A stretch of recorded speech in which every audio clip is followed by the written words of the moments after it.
Good afternoon, everyone. I welcome you all to the third edition of Online Teachers Training Program by All India Education Movement and EduFam International. Today, we are honored with the presence of a great educationist, a person who has spent almost all the years of her life in the field of education, in the field of learning and teaching, in the field of training and research.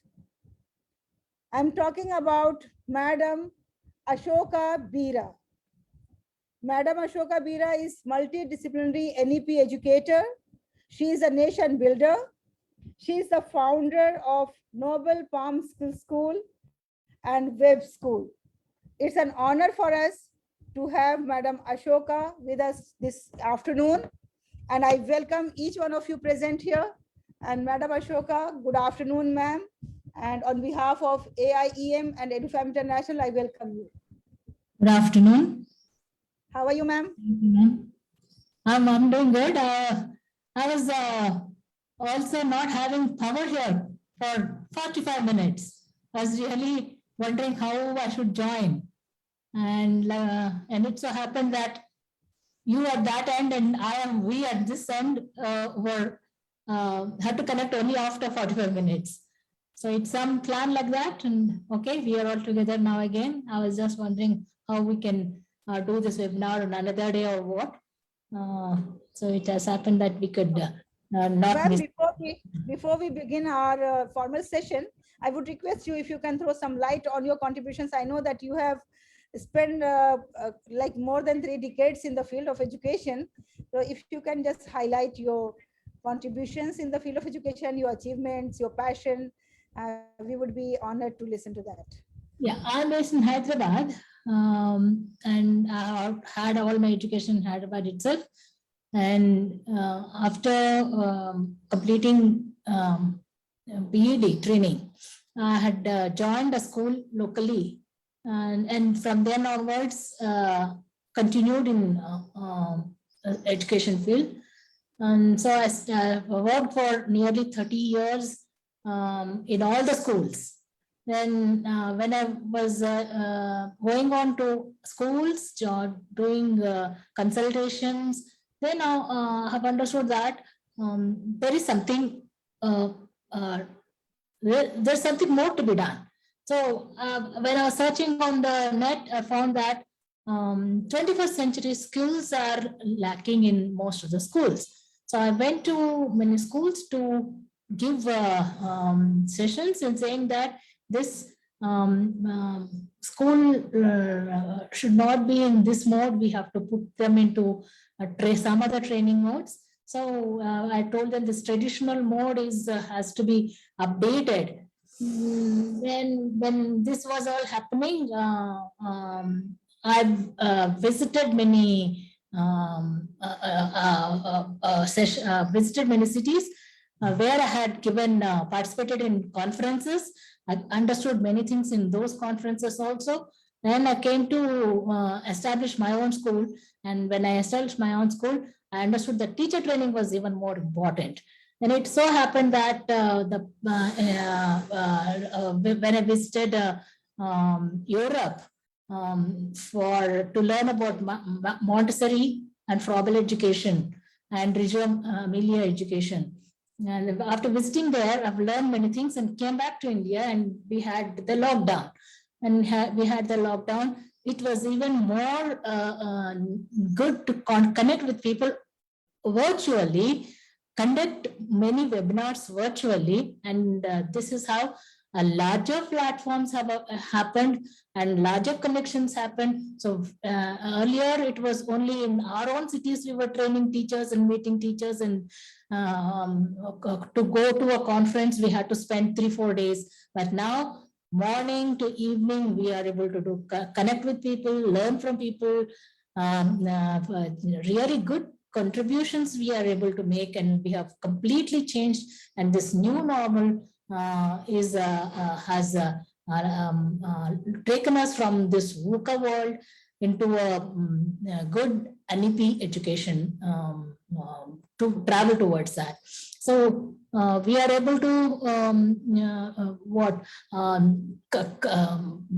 able to completely learn not from not this traditional traditional presentations. We are completely able to transform ourselves into digital ways, and we are able to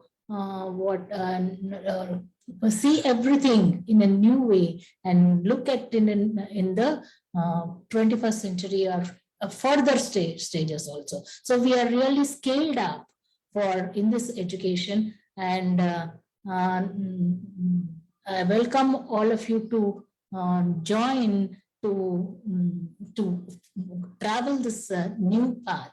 So that's my journey, and here I am to present a new topic here with you. Thank you. Thank you very much. Your journey is interesting and your journey is quite exciting, and you are full of experiences, acquiring knowledge, research, and we are honored to attend a session by you. So ma'am, now over to you.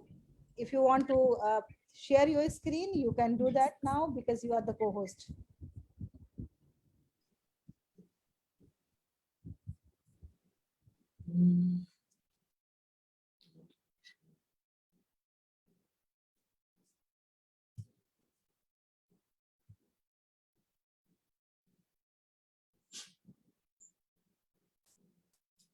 Am I sharing the screen? Yes, ma'am. Yes, ma'am.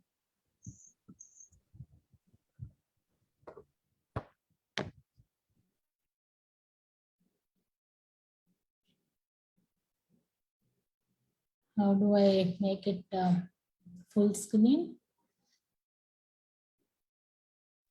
Just click right side, ma'am. It will up. Slideshow, this one? Yeah. No. Right side up. It becomes full screen. Click on that. Right side and the top? Yeah. Still up. In more? More. Yeah. You have cross, minus, and one box. No, click on that big one. This big box.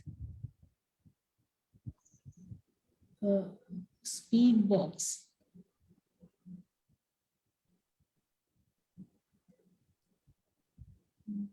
You try with slideshow also. Here you click, then it will be. Yeah, let me click slideshow.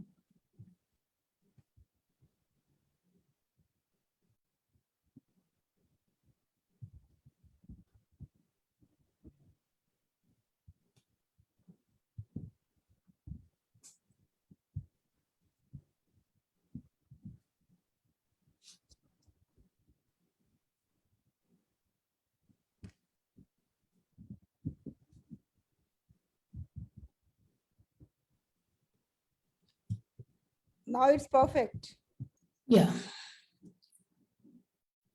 So good evening, everyone. Now my topic is application of multiple intelligences to make classes more interactive and interesting.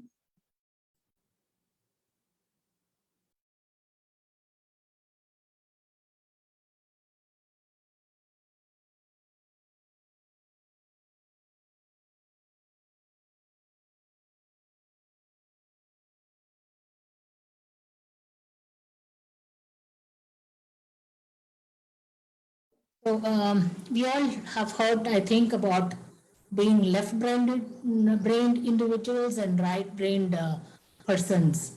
So, and we also know that left-brained individuals excel in logic, mathematics, and linear thinking. And at the same time, right-brained people are more creative, more inclined to arts, and they adapt more to the holistic thinking. So this thoughts were from the theory who had won the Nobel Prize. His name is Roger Speirs, and his research was in 1960s. And by 1980s, another theory emerged, and that was multiple intelligences by the well-known Howard Gardner. And he postulated that each individual has a capacity to learn from various subjects and in various ways. So this Gardner had come up with a theory by performing a cognitive research, and it led to 7 specific intelligences. And it is based on different ways how his subjects acquired learning, used memory, performed and understood all the subjects, all the content in the different subjects. So simply what we understand from multiple intelligences is that we learn holistically, but develop different capacities and intelligences. This we have to understand very well. What is multiple intelligences? It is that we learn holistically and from different capacities and intelligences. We develop different capacities and intelligences. So what we understand is that everyone cannot learn the same material in the same way, and a uniform universal measure alone is not sufficient to test a student in the learning. So this is what this theory is about in 2 points. Everyone cannot learn the same materials in the same way, and a uniform universal measure is not alone sufficient to test a student learning. So multiple intelligence, and at the same time, I would like to bring about these learning styles that we often talk about. Multiple intelligences are not learning styles. Quote unquote, Howard Gardner, one unanticipated consequence has driven me to destruction, and that is the tendency of many people, including persons whom I cherish, to credit me with the notion of learning styles or to collapse multiple intelligences with learning styles. It's high time to relieve my pain and to set the record straight. This actually Howard Gardner had written in his blog on October 16, 2030. So education field is crowded with different theories about learning styles, and Howard Gardner says learning styles and multiple intelligences are entirely different. Not only is this learning styles of the students, we are also crowded with the theories which are about teaching styles also. So now learning styles are there, but we have to prefer them to call them as learning preferences. So let's know about multiple intelligences and learning preferences. So multiple intelligences represent different intelligences, abilities, and strengths, whereas learning styles are how an individual approaches a task. So learning styles are fluid and may not correlate completely with the intelligence styles or the types. So learning preferences focus on how students process information using their senses to absorb and retain what is being taught. So learning style is a process used by the student to use the sense to absorb and retain what is being taught. So it's something very much different from the multiple intelligences, what we have heard, what we know. While many people may say they have learning style, they really have a learning preference or the way they prefer to have the lessons delivered to them. So students actually learn, retain educational content when it is delivered to them or taught to them, and in a variety of different ways. So now these are the different types of learning preferences we have to keep in mind when we are building an online school or a home school. Now online schools or home schools are happening and we are planning. So we have to know the different learning preferences. We have to keep in mind the learning preferences of the students. If your student is struggling with a difficult concept, You can also use these learning preferences as a guide to find a different way to deliver the learning content to help them make things click. For visual learners, their preference will be to be taught through images, graphs, maps, and drawings. Auditory learners, the students will prefer to learn by hearing and speaking new information. Tactile or kinesthetic learners, these students will prefer to learn by experiencing, touching, and performing tasks. So these are the ones what we have to keep in mind. Learning preference. They are not completely visual learners. What they prefer to learn, how they prefer to learn. So their intelligence is intelligence. They will have all these multiple intelligences every time, all through the learning stages. Now, quickly, let's go through the different multiple intelligences. Now, people with linguistic intelligences will express themselves and assign a meaning by using language, by producing production and possibilities. That is, they can tell stories, they have humor, they read poetry or they listen to poetry, they use metaphors. We can see this commonly in comedians, public speakers, and writers. So they learn best by writing. They practice speeches. They create jokes. They are very good in journalism. They are very good in reading. Now, how do we teach for these learners? We use these activities and techniques for the students or groups of people with high linguistic intelligences. We have to use creative writing activities for them, such as poetry or script writing. We can use class debates. We allow formal speaking opportunities.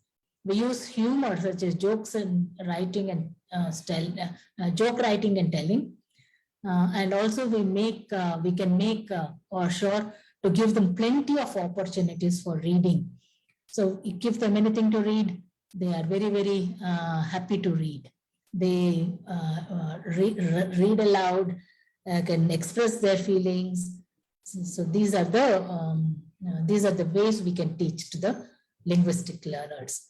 The logical mathematical intelligences, this is commonly thought to be a scientific thinking or the ability to reason, work with abstract symbols, recognize patterns, and see connections between separate pieces of information.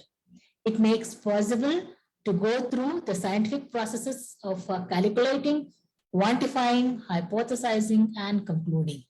So how do we teach? We teach by providing opportunities for problem solving, involve calculations, create activities that involve deciphering the code, and use patterns or logic games. And we can organize new information. We can ask them to organize new information in a just given an outline format. So this is how we can teach them. And the next intelligence is visual spatial intelligence. These are, all this is about visual arts, graphics, and architecture. And this type of intelligence, people will visualize objects in different perceptions and in different ways. They will use objects with space, within the space. They form mental images and they have think in the 3 dimensions. How do we teach for these people? We use, we give them mind mapping techniques.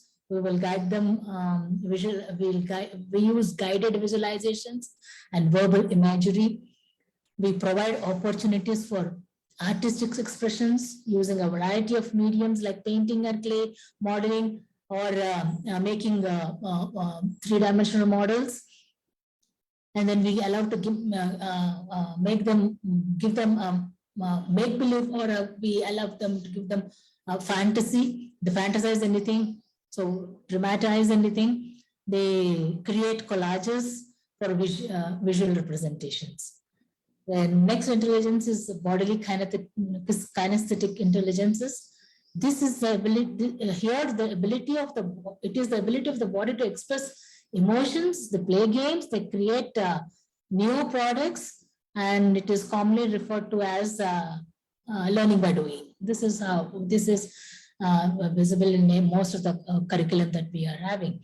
So these are dancers, athletes, surgeons, artisans, and they manipulate objects of the and they manipulate the body parts also. So they use body parts for doing anything. They use liberally. They are able to use every part of the body to participate in the activities. How do we teach? We use body sculpture, role playing, miming, charade games, and we allow for physical exercise, dance, and martial arts. We create opportunities for dramatic arts like skits, and we can use human graphs for them. And musical intelligence, this category of people have greater knowledge and a sensitive tone, rhythmic, and melody they have. But this type of intelligence isn't about music. It's about the sensitivity to human voice, audio patterns, and sounds of environment. So how do we teach them? We use instruments, we use instrument sounds, and we use environmental sounds to illustrate a concept.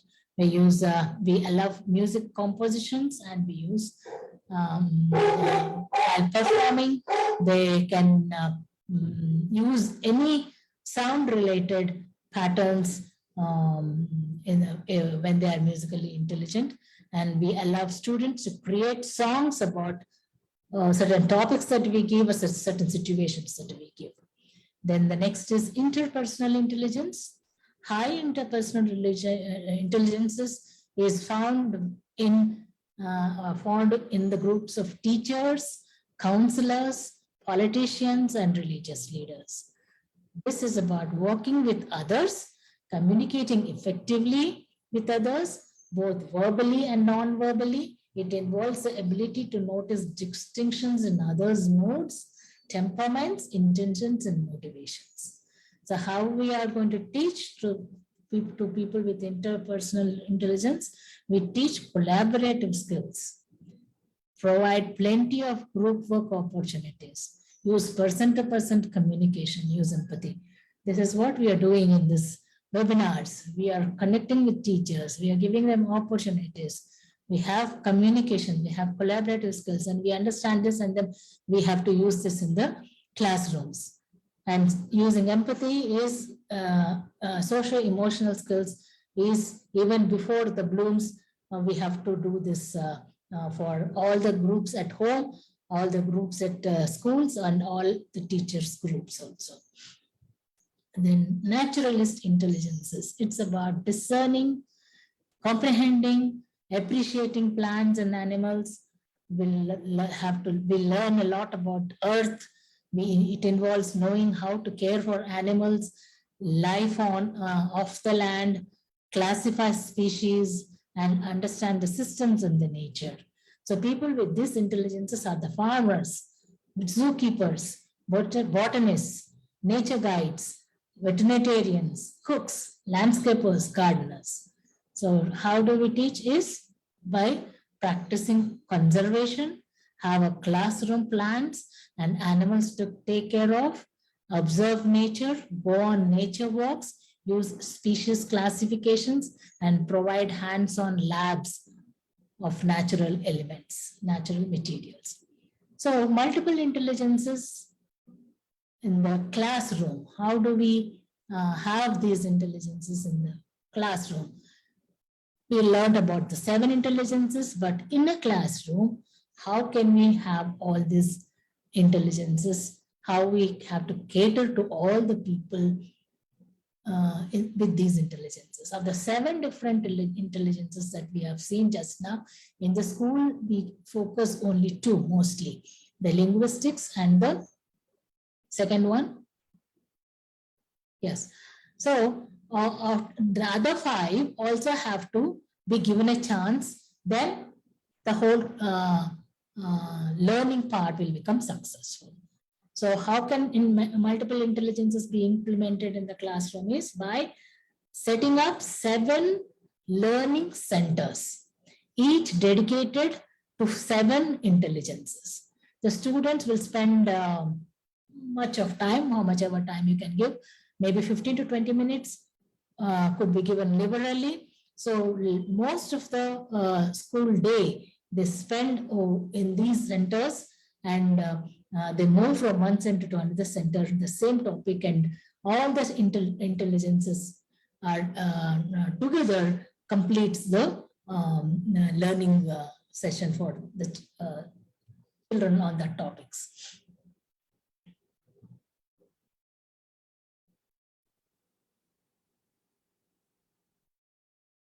Okay, some examples how we can make these activities in the classrooms are one corner or one center is personal work center, that is interpersonal intelligence. Here the students will explore present area of the study through research, reflection, and individual projects. First, this personal work center. The students will have to go to personal work center. There, intrapersonal intelligence, that is person, the student or the learner will sit, research everything, reflect on what they have researched, and then individually to perform some research for themselves. Individually, they'll do some projects and then gather some information, learn something and keep it in mind. Next, they go to working together center, that is interpersonal intelligence.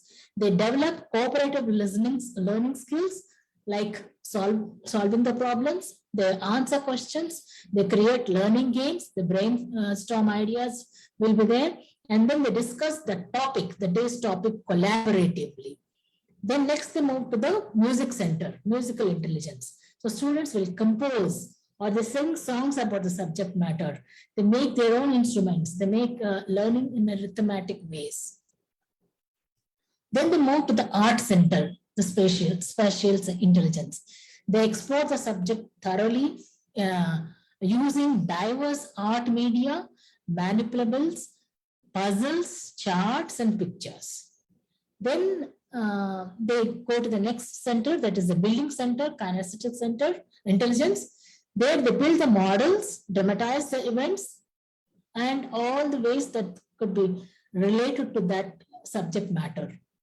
Then next they will go to the reading center, verbal or linguistic intelligence. So students will read, write, and learn many in all the traditional modes, and then they analyze, organize the information that they have written, that they have learned into a written form. Then the next go to the maths and the science center, logical and mathematical intelligence. There they work with math games, manipulatives, mathematical concepts, scientific experiments, and the deductive reasoning and problem solving. So this is how we can set up the multiple intelligence centers in the classrooms. So what did the students benefit? Let's see. The students developed increased responsibility, self-direction, and independence over the course of the year.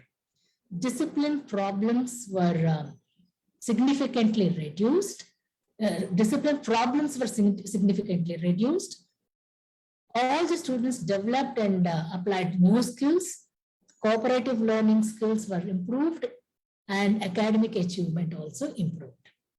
Okay, then what was the role of the teacher here? And did the teacher achieve anything through this multiple intelligence centers program? The teacher's role here is to observe the students from 7 new perspectives. In planning the centers, the students were pushed from behind by the teacher. It's not pulling up for the students and asking them some questions and trying to understand what they have understood. Teachers are working with them rather than working for the students.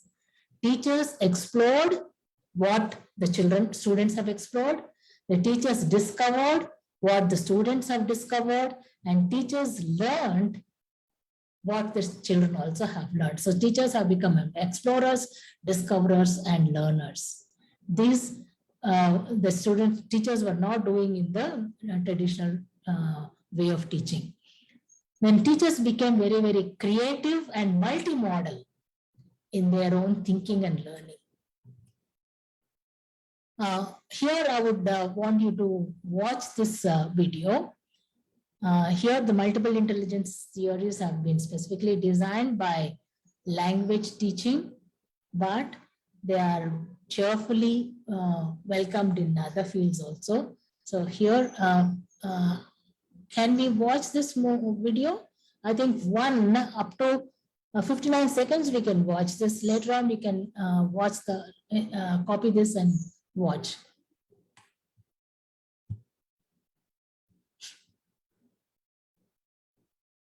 Is the video being played? Not yet. Yeah, it's coming.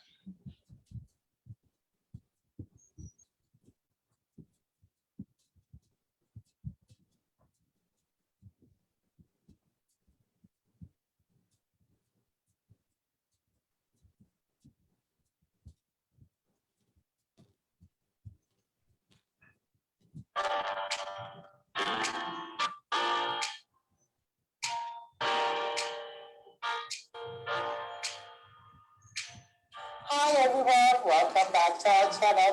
In this video, I will give practical ideas, examples of activities to address different learning styles and different intelligences. Well, you will definitely notice that the activities that I will use in this video as an example are not mutually exclusive, but they every now and then may overlap. One activity that I may suggest for logical mathematical intelligence may also address the naturalistic intelligence, depending on the content. Now, let's start with verbal linguistic intelligence. Brainstorming, riddles, anecdotes, jokes, crossword puzzles, storytelling, story reading, debates, giving and listening to lectures, discussions, writings.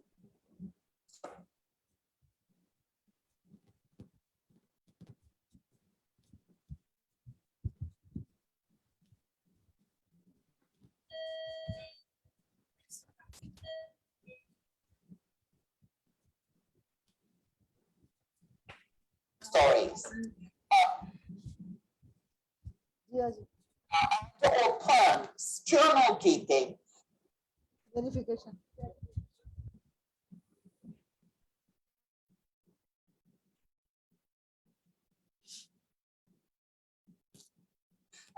Speaking activities, writing it. All of these can be used to address this intelligence. As you can see in this figure, we have a crossword puzzle. If you want to use this crossword puzzle with young learners, it is a good idea to use pictures. But if you are working with older learners, you can always use the definitions of the words. We can also use a word hunt activity to address verbal linguistic intelligence. In this activity, we have school-related words. Logical mathematical community types that we can use to address this intelligence type. Can you stop this because we will. What's this? I think there is some network issue, so the voice is not very clear. Ma'am, you can paste the link in the chat box so that we can watch Yes, yes. as per our own convenience. So I stop sharing this now. Yes, ma'am. Then yes.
So to continue, that link I'll share in the chat box. To continue, a classroom layout, how best we can do is, for the linguistic intelligence, there should be a quiet room for quiet area for reading, writing, and practicing speeches. For logical mathematical intelligences, there should be an area where students can conduct science experiments. For visual spatial intelligence, include an open area with object manipulation and art creation. For bodily kinesthetic intelligences, open area for body movement could be provided. So depending upon the areas you have in your schools, you can arrange like this. For musical intelligence, include a space where music listening and creating, perhaps a soundproof and room and headphones are available. And naturalistic intelligence is outdoor space, indoor aquarium, or a terrace, or open terrace gardens could be there. And for interpersonal intelligence, you can have a large tables where group work could be done. For intrapersonal, a quiet area for individual activities. Okay. So Howard Gardner has talked about his own theory at a conference, Blackboard's conference, the BB World 2016 conference. Here too, he has talked all about this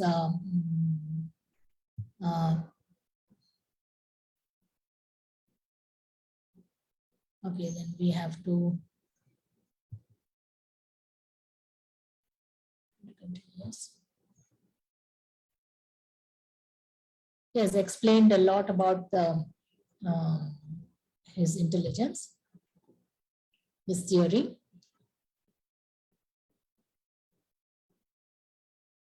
We'll just play a little bit. I'll just skip through, and where I want you to see, we will tell you. See here. To take a look at your genes. Now I said the West because if you go to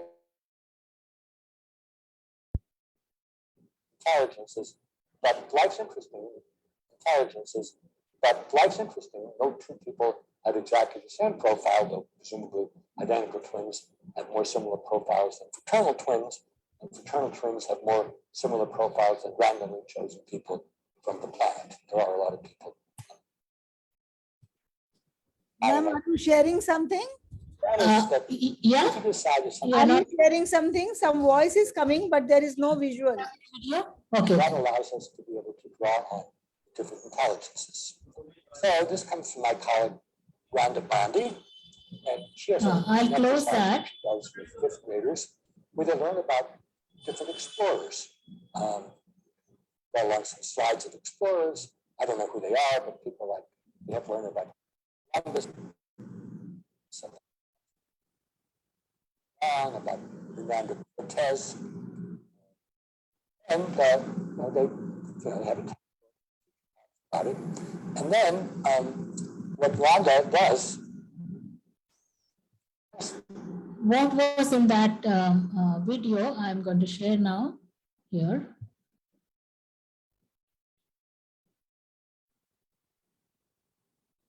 What Gardner was talking about was about two educational claims. We should individualize teaching, learning, and assessing as much as possible. Whenever possible, we should pluralize, presenting important ideas in several ways. These are the two claims that he's making for multiple intelligences to be successful or used completely in the process of learning. And he's also talked about two scientific claims. We have all these intelligences. To make us human, cognitively speaking, no two people, not even identical twins, have exactly the same profile of intelligence. So these two claims he has made, these are scientific, and we have to keep this in mind when we are talking about multiple intelligences or we are using multiple intelligences to when we are practicing them in the classrooms. So now that we have these, we know about all these intelligences, and we have to use them for good work, to have morals, values, to be human, and to be and to have gratitude. This is what Howard Gardner is recommending. Why he is recommending is because he came up with an idea of having three components, the three E's, which are essential for a good worker, be it a doctor or a lawyer or an educator or an engineer or an accountant or a leader, anybody. We have to use three E's for these multiple intelligences to be utilized by anybody or engaged by anybody. These three E's are excellence, engagement, and ethics. Excellence, engagement, and ethics. These three, he has named it as ENA, just like DNA, which is double helix. ENA is having excellence, engagement, and ethics. So multiple intelligences, all these 7 of them will be complete when we are using the multiple intelligences for excellence of the person in all the fields, engagement of the person, not just learning, excelling in everything, but we have to be engaged in the in whatever we are done, and we have to use it in ethically with moral values. So this is how he has proposed the triple helix: excellence, ethics, and engagement. So we should all be like professionals with whom we are involved to be excellent and engaged and ethical. So this you can view all this in his videos. So I rest my presentation for now. Hope this has answered most of our doubts about the multiple intelligences. Thank you very much, ma'am. And now the house is open for the question answer session. I request the teachers, if they have any questions regarding multiple intelligence and how it has to be applied in the classroom teaching, you please either write your questions in the chat box or raise your hand so that you can be given access to speak.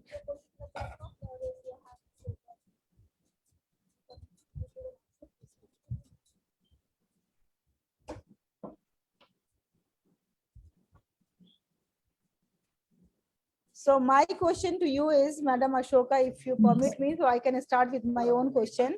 Yes. My question to you is that there are certain intelligences that are useful in their career life in future.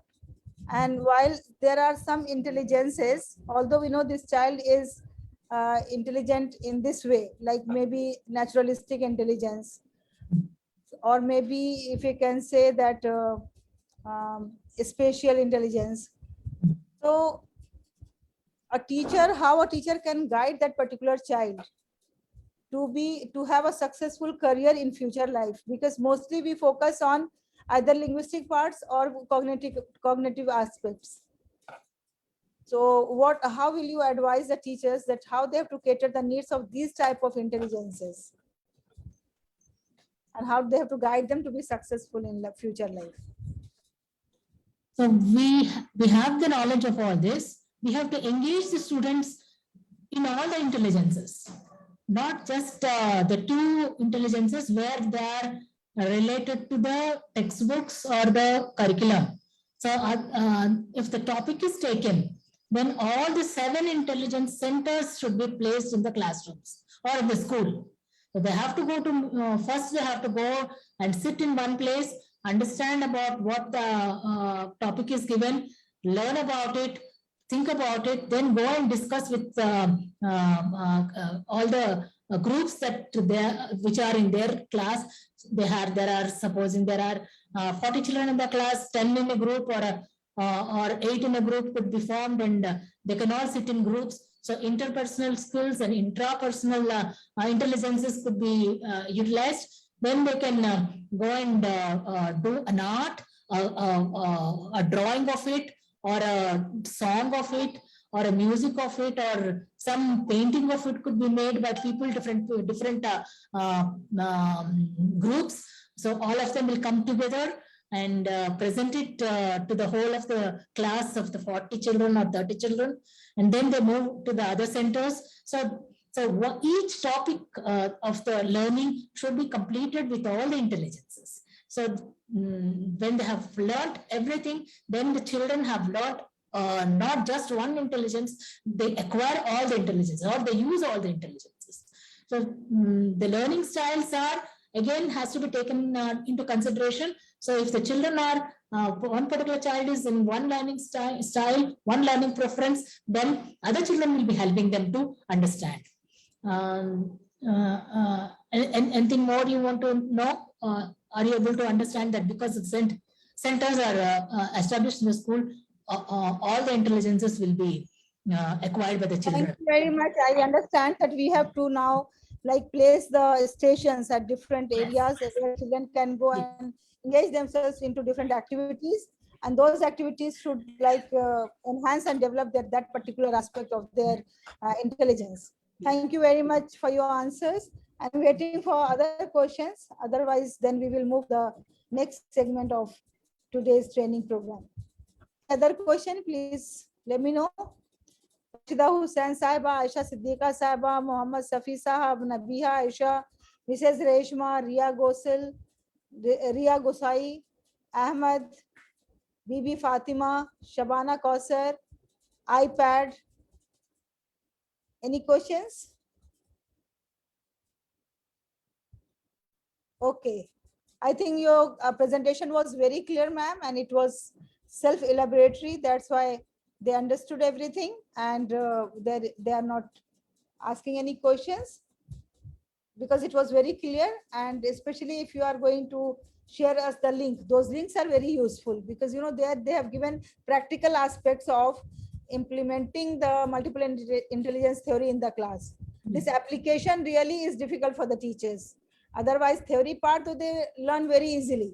Yes. But when we have to apply in the classroom, when we are teaching math, science, English, EVS, then it is really difficult. And those videos were quite helpful. Right. So on behalf of AIEM and on behalf of EduFam International, I would like to thank you, Madam Ashoka.